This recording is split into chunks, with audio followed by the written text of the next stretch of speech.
one particular sports supplement designer, the life-threatening pills and powders he was able to sell even while he was facing criminal charges and was in prison. Today, I spoke with investigative reporter Alison Young about the target of her story, which is once again supplement shell game, the people behind risky pills. He has served time in prison for selling risky diet pills that actually contained a chemical that's used as a pesticide and has been banned from human use. But despite that, he still is in the supplement marketplace and is thriving in the business. Alison Young is talking about Matt Cahill. In the $30 billion dietary supplement industry, Cahill has cultivated an image as a designer of cutting-edge formulas. Over the last dozen years, he sold pills and powders for gaining muscle, losing weight, and fueling energy. His current blockbuster pre-workout product, Craze, was named 2012 New Supplement of the Year. This shouldn't continue. These supplements should not be allowed to be sold with hidden ingredients. This is going to haunt me for years to come. Rob Riches, who competes as a natural, drug-free bodybuilder, blames Craze for a positive drug test, which forced him to be stripped of a recent British title. The test found an amphetamine-like stimulant in his system. The impact of failing this drug test because of this stimulant has it's kept me up at night. There's literally thousands, tens of thousands of people who follow me because they believe I'm a drug-free natural athlete, and now they're questioning that. Matt Cahill's current company, Driven Sports, says Riches is wrong to blame their product and that independent lab tests show there are no chemicals similar to amphetamines in Craze.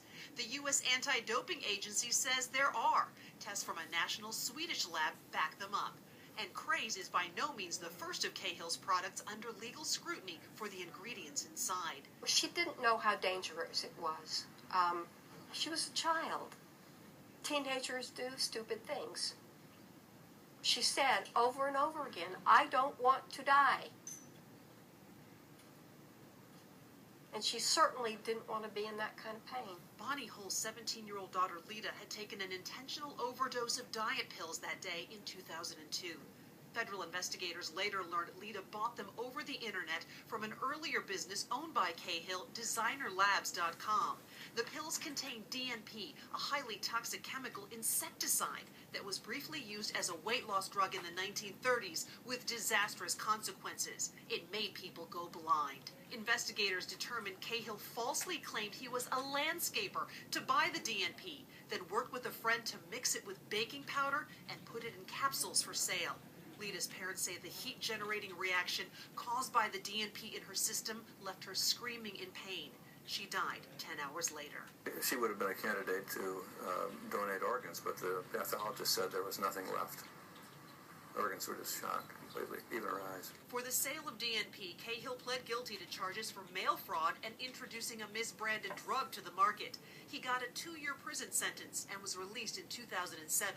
He was never directly charged with Lita's death. But 4 months after he entered a plea deal in that case, he already had a new blockbuster on the market called Superdrol, which generated income while Cahill did his prison time.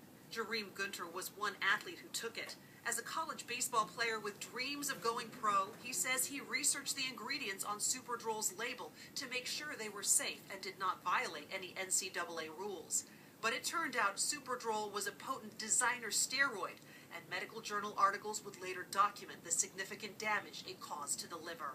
I was in the hospital in Missouri for about two months, so I lost almost 100 pounds from my liver failure. Gunter eventually recovered, only to learn that the NCAA had banned him from competition.